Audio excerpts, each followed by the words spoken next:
News Central now at this hour begins with security matters. The FCT Police Command has paraded some suspects involved in the alleged killing of 2 police officers during a clash with the members of the Islamic Movement of Nigeria in Abuja on Sunday, the 25th of August. They were arrested when the parade got violent on Sunday, resulting in the death of 2 police officers. 3 of them were released after being profiled.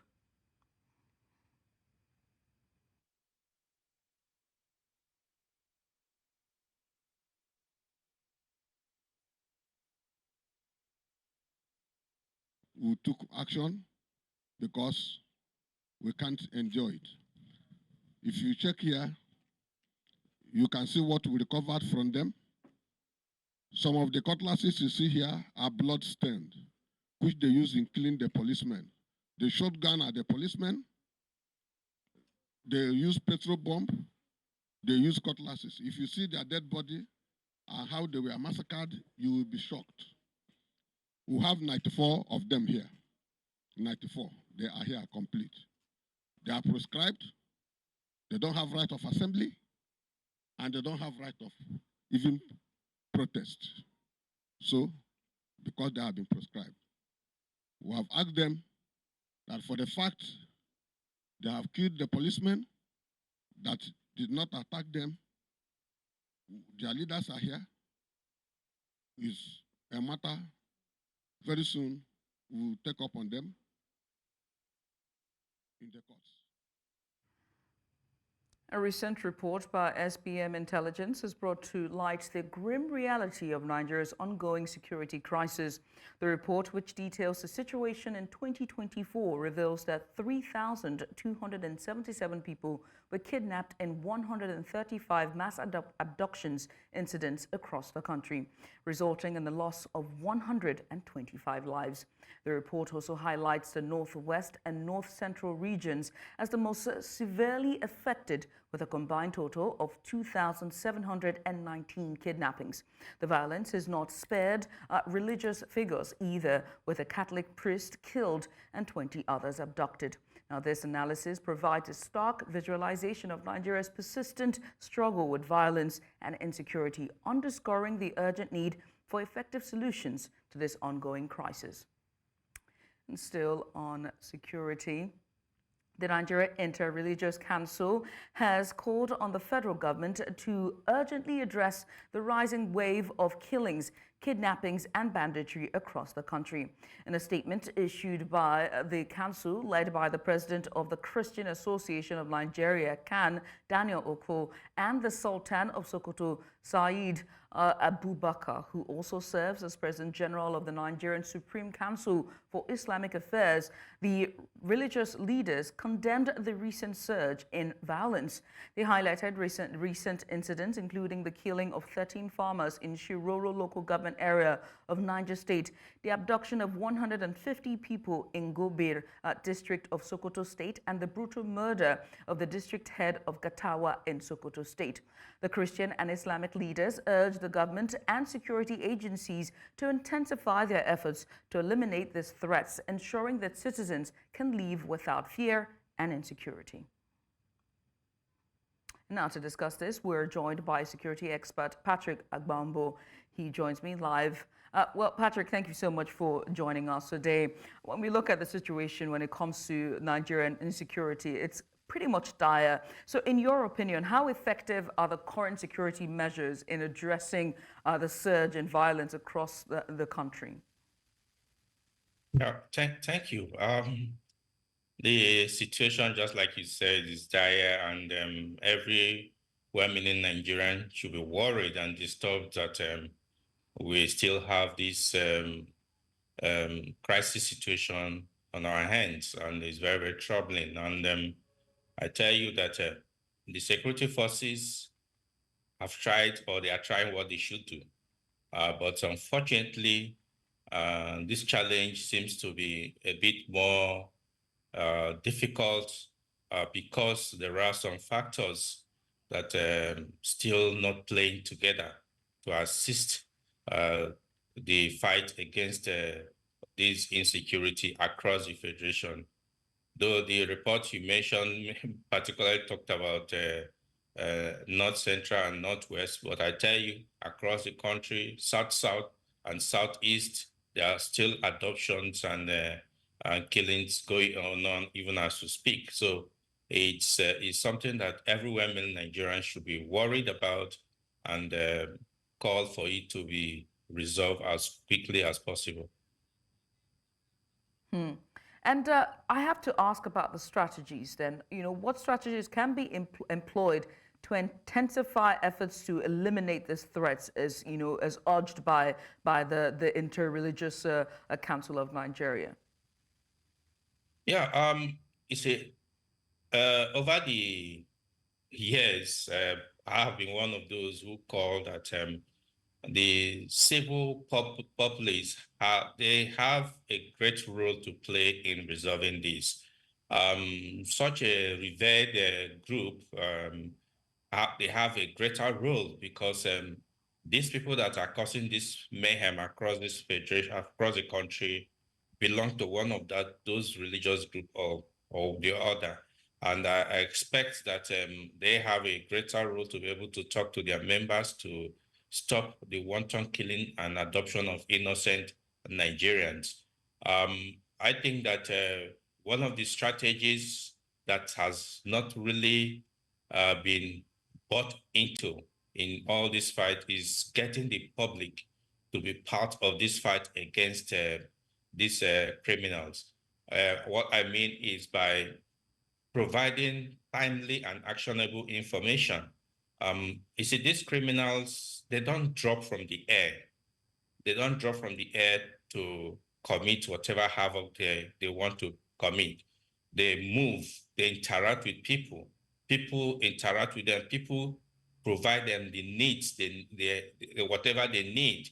People supply them goods, foods, and all that. So if you know that these people are somewhere because you think that they may not come after you and you did not provide that information and you think again because you're doing business with them and you are shielded from their attack, then you are not doing justice to your own conscience, and your God will ask you for it and will ask you for it. So that is one strategy that I expect the government to work to see how to maybe convince or buy the public to buy into this fight against insecurity, because by and large, it's the public that will suffer it. Most of us are very nonchalant about the security happenings around us, and we feel that it's the security forces' responsibility. No, they cannot. How many are there? They can't be everywhere. And most of these areas where these things happen, you find out that technology, it's non-existent. So there's no way to get to know what is happening until after it has been committed. And from the time this thing has been committed to the time the security forces are responding, these criminals have already gone to their hiding places, and it's the next time they plan again and they will come out. So the public have a great role to play in resolving it. Again, there have been some situations where information are provided. The terrain of some of where these things are happening. I'll give you an instance. In some of these communities where this mass adoption are taking place, assessing those areas are very, very difficult. And the security forces may not easily get there because in the first instance, they may not have a base or a location close to that area. So when they get information, before they get there, the havoc have been done. And so it depends on how the people of that area, because before these criminals come to strike into a community, they will first of all come there, do their surveillance, look at the escape routes and what they need to do, so that they will escape peacefully without being arrested. Patrick. Yes. I must ask about, the contributing factors that we're seeing to these numbers of, that's driving this insecurity. What do you think is the cause of the numbers that is causing this perpetrators of the crime of insecurity? Do you think it's poverty, unemployment, social inequality? What could be the cause, and why such religious attacks? I don't think there's nothing religious about such all these attacks. It's not religious in any form. It's all criminality because most of these victims, they cut across different religion. They are not one side of the religion or one belong to one side. So it's not. I don't think it has to do with religion. And again, a lot of people have talked about poverty and hunger. I disagree with that because there are countries where they have lesser availability of source of livelihood, but they don't go into this criminality. I believe that the major cause of this is because there are no consequences for criminality in Nigeria. Those who commit this crime seems to get away with it, and it encourages the other people to also commit these crimes. You see, when somebody knows that if I commit a crime, even if I'm hungry, and I know that if I go take somebody's property, food to eat, and I'll be caught, I will not try it. But if I know that I will not be, even if I'm caught, nothing will happen to me, then of course I will go and do it. Consequences, lack of consequences on criminals is what is helping to accentuate and increase the criminality we're experiencing today. Most people, if you go to some of our detention center, correctional centers, they call it, and police stations where they are detained, you will not see some of these hardened criminals who are the actual perpetrators. So they have a way of escaping justice, and they will go and replan and come out again and commit another crime. What will help is that anybody who is caught committing any of this crime must pay for it.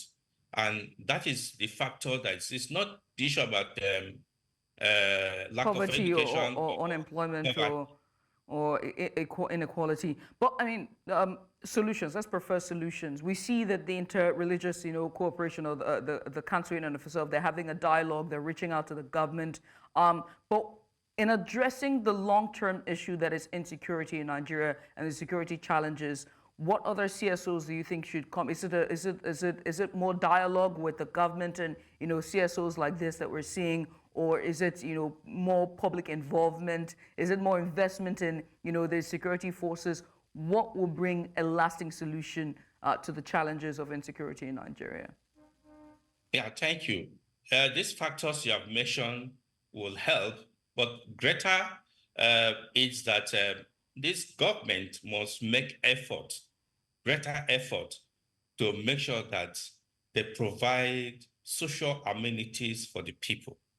Most of these places where these things are happening, they do not have government presence. And so they believe that these criminals that are coming to even harass them, even abuse them, are even their savior. So government must invest massively in engaging these communities, particularly these rural and suburban communities. These are where the places that are porous to this kind of attacks. Now, you go to the issue of engagement with the public. Government must build confidence in the people. Right. As we speak now, majority of Nigerians do not have confidence in the government for one reason or the other. And this has translated to lack of confidence in the capability and capacity of the security forces. But I tell you that the security forces are ready to do what is the needful, but the people still do not believe them. So there's need to build confidence so that they can work in synergy and be able to resolve this quicker. All right. Again, equipping these people is important, but if they don't get information, nothing can be done. All right. Well, Patrick, many thanks for doing this. Also, we appreciate you for coming on. Patrick is a security expert, and he just joined us to talk more about insecurity in Nigeria. Patrick, many thanks again. Thank you so much.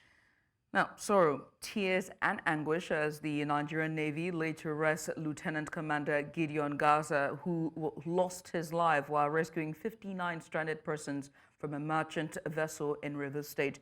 The late naval officer, who leaves behind a wife and 3 sons, was described as a fine officer who always put others before himself, which ultimately led to his death. Amadin Uyi reports. The final salute to a lost comrade.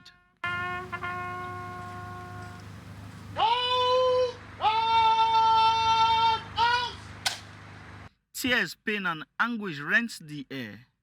An apt description of the situation at the National Military Cemetery in Abuja.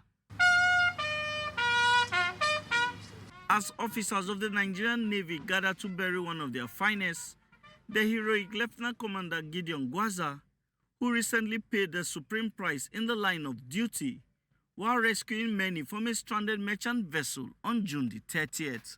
Gwaza died in the service, not only to the Nigerian Navy, but in the service to humanity. Because the assignment which he was given that day was to go and rescue a merchant vessel that was in distress and was about to sink.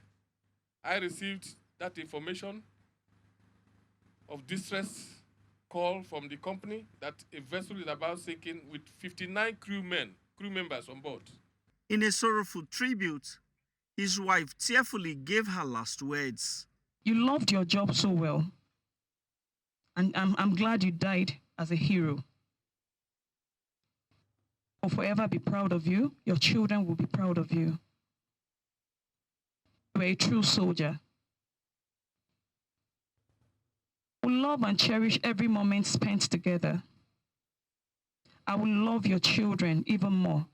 She commended his gallantry, while others eulogized his sacrificial action, which saved the lives of many. To a brave soldier that I was privileged to have as my husband, fair winds and sailing seas. I love you. Even in death, I still love you. On that fateful day, compelled by love, compelled by loyalty, dedication, integrity, and sacrifice, he took the risks. He laid down his life so that others will live. I can only say that the officer was a born soldier. He was born great, as has been attested to by even his sister. He was a courageous officer, a man of integrity, a man of impeccable character, and above all, a professional to the core. The Chief of Naval Staff assured the family that the Navy will stand in support of them, ensuring that they are adequately sheltered and the education of his children catered for. In Abuja for News Central, I am Amadin Uyi. It's time for a short break. When News Central now returns, Peter Obi slams government over detained whistleblower PDOM, demands accountability. Join us again. The presidential candidate of the Labour Party in the 2023 election has condemned the repeated harassment of journalists in Nigeria by authorities, warning that the country risks descending into a banana republic where journalists are silenced or disappear for simply doing their jobs. Reacting to the recent disappearance of whistleblower PDOM Nigeria, Obi expressed concern over the alarming trend of government agents suppressing information unrelated to national security or interest. He emphasized the urgent need for the Freedom of Information Bill to safeguard press freedom. Obi further stated that the disappearance and detention of the whistleblower raised serious concerns and called on Nigerian authorities to be held accountable for his whereabouts and any alleged wrongdoing. And now to discuss this, we're joined by public affairs analyst Dotun Ojon. Dotun, thank you so much for coming on. This caution by the former presidential candidate Peter Obi, what implications do you think this caution about Nigeria's democratic journey have for the country's political landscape? Okay, the essence of democracy is to have people express themselves as constantly as possible within the limit of what the law permits. You see, in the theory of communication, we talk about the libertarian theory of the press that gives the press the freedom to actually report whatever it is that they consider right. But just after the libertarian theory is the social responsibility theory, which put responsibility on the media to only report things that they know are right and can actually aid the development of the community. So we are in democracy, and we expect that the government of the day will give the media an opportunity to do their responsibility. And of course, we also expect the media that the media will operate within the limit of what the law allows. So when you look at it from both angles, you discover that no government can actually operate democratically by muzzling the press, and press cannot actually operate rightly without observing the law. So we are in a community that the press is actually supporting the government, and the government by its own must also try as much as possible to respect the press. So if by any chance we have a situation where the government is seen to have continued to muzzle the press, then I doubt whether we can cause.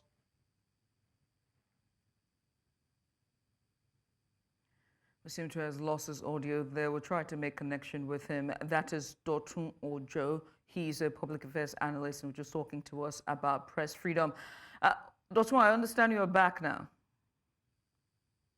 We lost you there for a second. But I mean, you're talking about press freedom, democracy, you know, how the intersectionality between the two. But I also, just for the benefit of our viewers, you know, for at home, how does the arrest of PDOMs, you know, Nigeria impact press freedom and whistleblowing in the country?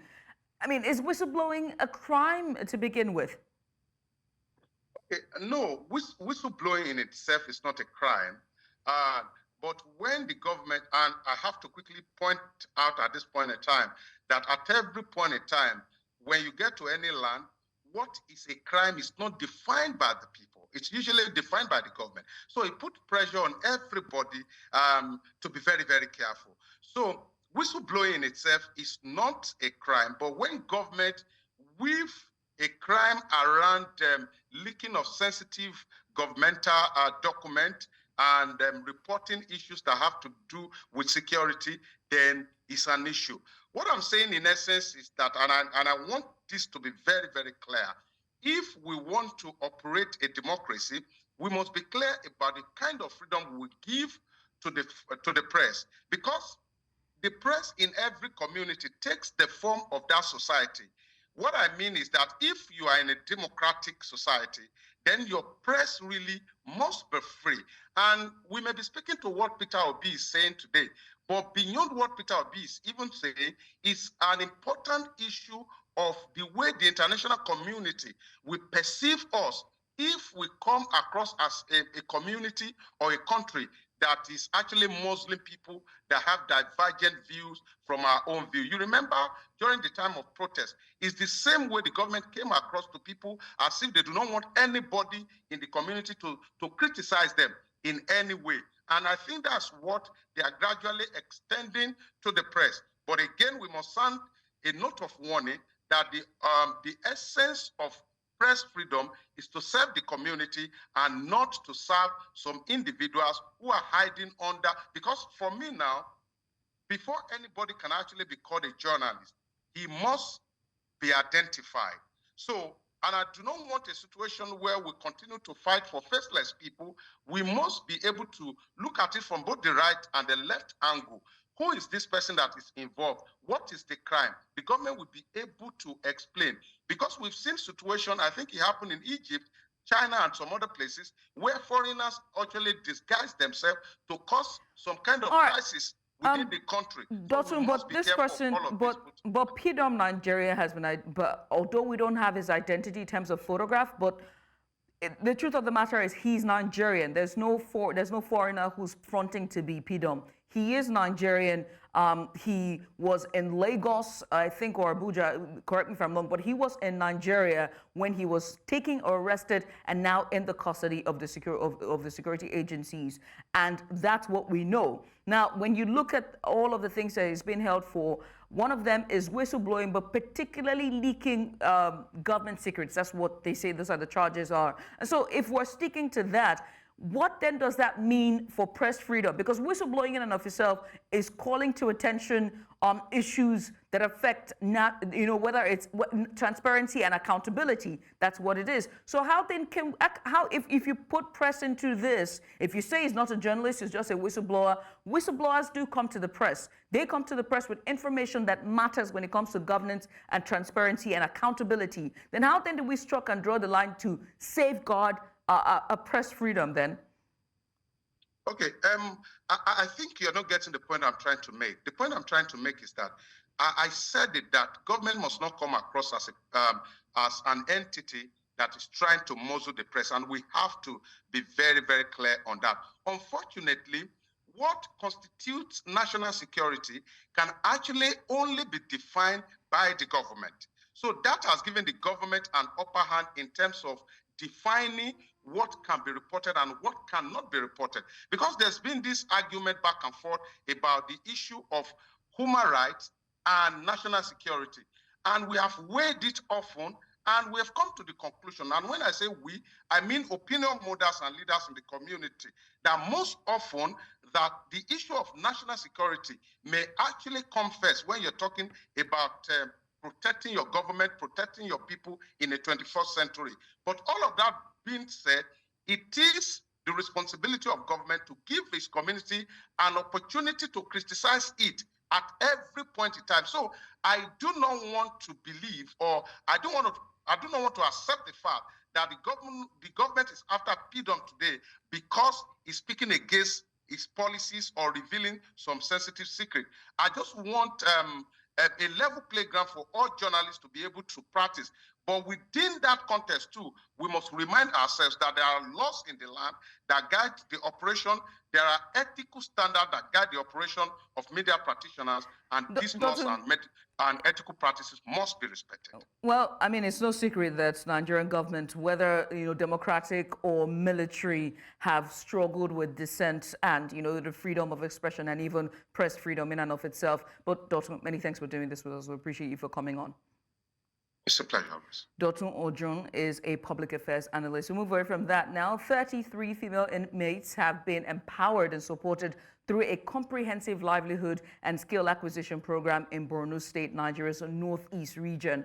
An initiative of the Nigerian Army's Joint Investigation Center in partnership with the Alami Foundation for Peace and Development was aimed at preparing these women for reintegration into society to be engaged in meaningful ventures to support themselves and their families.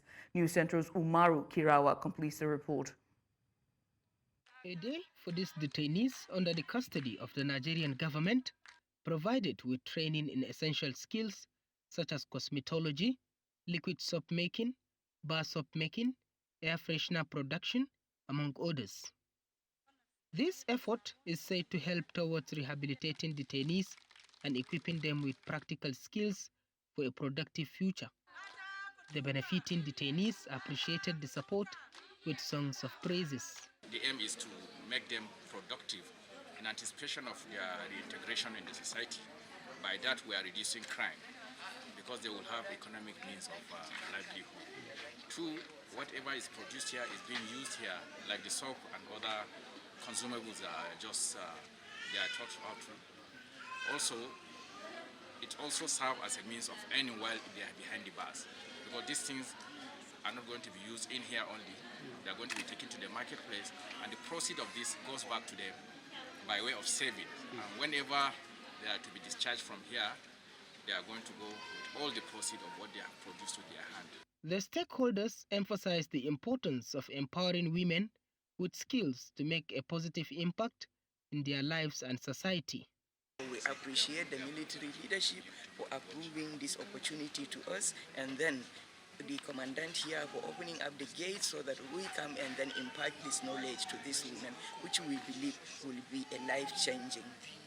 From my interaction with the female inmates, I realized that they are so happy and so grateful to both Al-Amin Foundation and the Joint Task Force Northeast Operation Hadinkai, under which the Joint Investigation Center is domiciled, that we've given them this opportunity for them to be able to learn hand skill, that when they leave here, they'll become more productive and useful to themselves. So it's a laudable development, and the workshop is well taken. We appreciate Al-Amin Foundation for this, and we look forward to more collaboration. This initiative not only equips the graduates with practical skills, but also enhances their prospects for reintegration into the community, reflecting a proactive approach to rehabilitation and empowerment. In Maiduguri for News Central, Umoru Kirawa. Now, it is said that the young ones are the backbones of today and the hope of tomorrow. Hence, it is important to prioritize their growth and well-being. And one way of ensuring they develop rightly and adequately is through mentoring. And so News Central's Judith has a report on this. Take a look. Learning from other people's experiences and mistakes indeed quickens the learning process for others.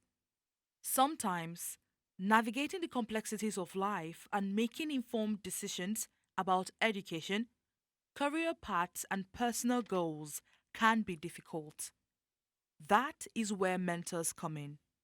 When people mentor you, they will tell you the ups and downs, the nitty-gritty, the things that you are supposed to expect.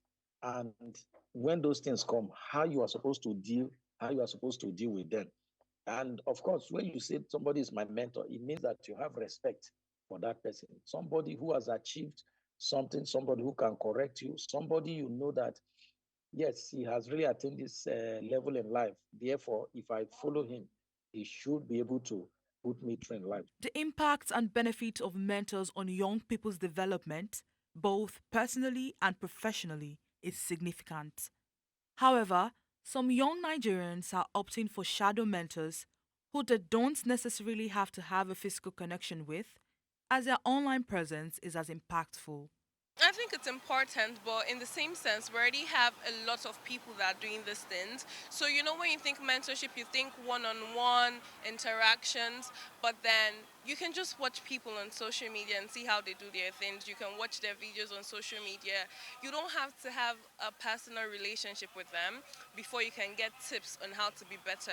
Growing up for me, I had mentorship from not just one person, not just even my immediate family. I had from people around me, my friends, parents, brothers, older siblings and all.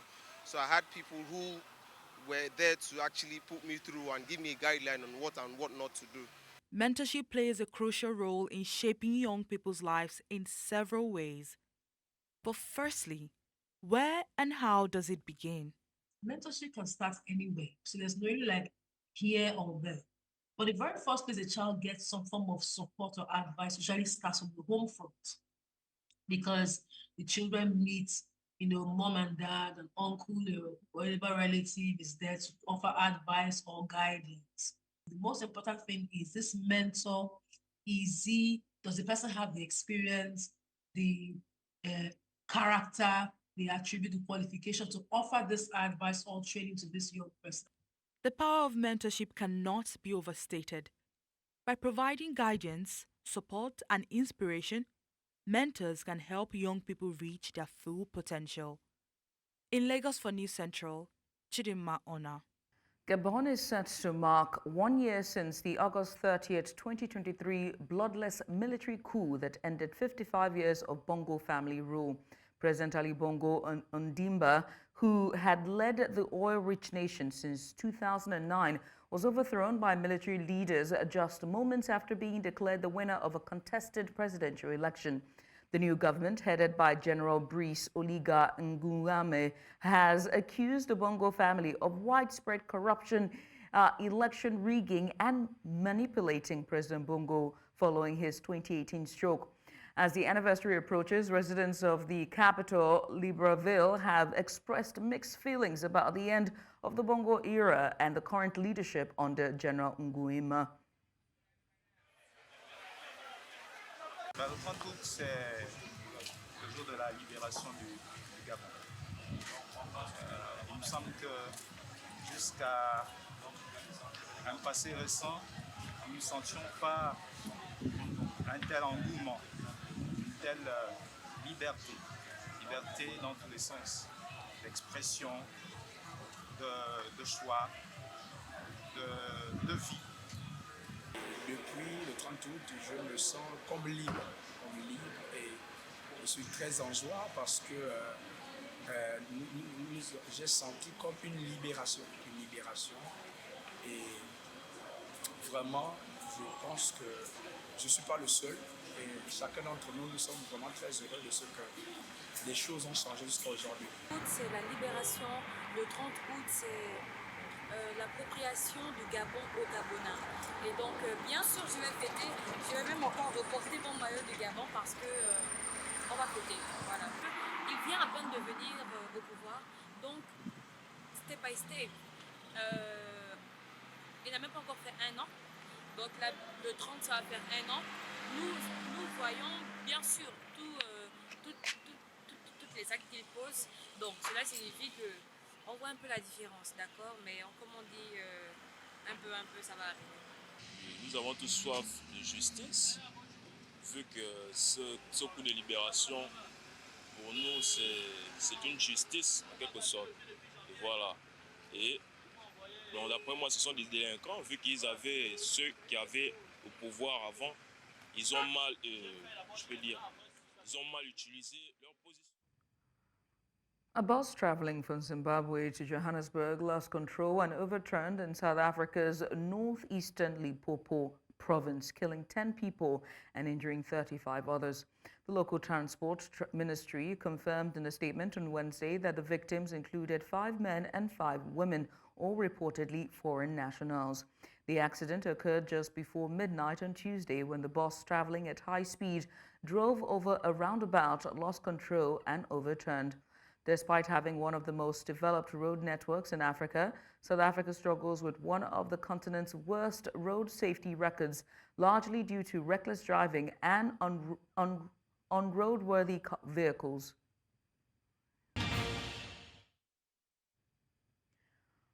Russian authorities have detained 3 individuals for allegedly plotting a terrorist attack on a church in Ingushatia, a small Muslim majority republic in the Caucasus region. Now, the regional branch of the investigative committee in Ingushatia said the 3 Russian nationals were planning on attack in the city of Sozar. Now, the suspects are believed to be members of the Islamic State group, which has repeatedly vowed to target Russia for its support of Syrian leader Bashar al-Assad. Now, authorities have opened a criminal case against the 3 suspects for participating in the activities of a terrorist organization and for conspiracy to commit a terrorist act. Граждане России, приверженцы запрещенной на территории России международной террористической организации, вынашивали намерения по совершению диверсионно-террористических акций на территории региона. В частности, ими готовилось нападение на церковь Покрова Пресвятой Богородицы в городе. Torrential rains in India has caused heavy flooding that killed at least 15 people since Monday. Rivers across coastal western state of Gujarat have broken their banks and more than 23,000 people have been evacuated from their homes. Chief Minister, and that's Bhupadan Patel, said in a social media post that fishing crews had been told not to venture into rough seas. Monsoon rains cause widespread destruction every year, but experts say climate change is shifting weather patterns and increasing the number of extreme weather events. The northeastern state of Tripoli was battered by floods and landslides last week, with more than 20 people killed.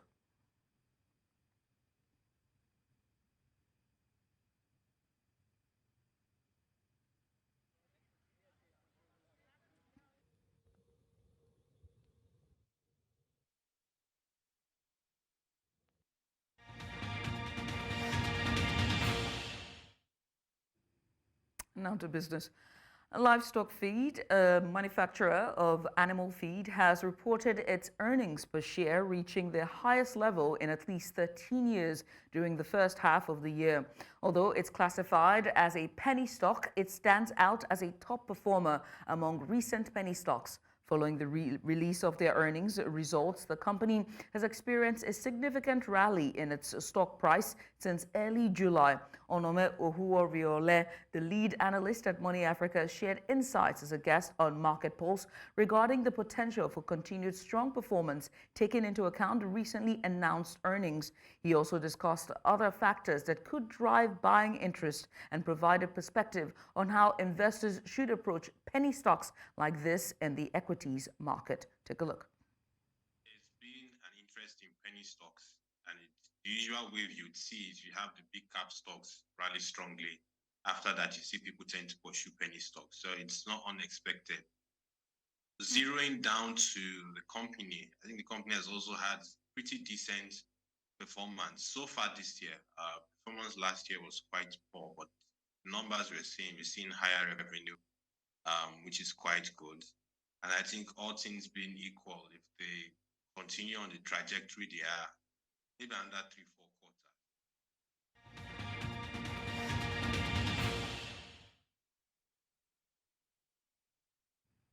And finally, in sports, Vice President of the Nigeria Table Tennis Federation, Tayo Adesoji, has said that the country is trying to groom young table tennis talents for the future and ahead of the 2028 Olympics in Los Angeles. Adesoji made this known at the inaugural edition of the Atada Musa National Invitational Cadet Championships organized in conjunction with the Nigeria Table Tennis Federation to facilitate the growth of table tennis among under-15 cadet players. Also speaking about Nigeria's poor participation at the Olympics and the growth of the sport was 1976 African table tennis champion Kasali Lasisi, insisting on adequate coaching for the table tennis team. For now, I think it's a little bit encouraging. But you see, I think if we are having this type of competition oftenly, I think maybe we can even regain the standard of what we are having before. Ishrikt Town have secured Lyons L Winger, and that's Chiedozie Egbane, for €8 million, signing him to a 4-year deal. The Ireland international becomes the club's 10th summer signing since their Premier League return. Now, this move comes as a response to winger Westburn's hamstring injury sustained in their 2-0 defeat to Liverpool. Ogbene, who previously played for Cork and Limerick, as well as Brentford, joined Linton from Rotherham last year on a free transfer and made a notable impact in the Premier League despite Linton's relegation. He netted 35 goals, or rather, I take that back, he netted 5 goals in 39 matches and was the second fastest player last season, reaching 36.93 kilometers per hour against Fulham. Now, the club set to face AFC Wimbledon in the Carabao Cup, also negotiating with Chelsea over striker Armando Boja ahead of the transfer deadline. I almost reached APC for AFC there. But that's all at this hour. But before we go, let's take another look at some of the major stories. Nigeria's Interreligious Council demands end to killings. Suspects paraded over alleged killing of 2 officers in Abuja. Finally, Lipopo bus crash claims 10 lives, leaves 35 injured. Now remember that you can send us your eyewitness report to the WhatsApp number now showing on the screen. And while you're at it, make sure to follow us on social media. We're at News Central TV. You can also watch News Central live on DSTV channel 422, Star Times channel 274, Avo TV, and YouTube. Many thanks for watching. I'm Judith, Atibi.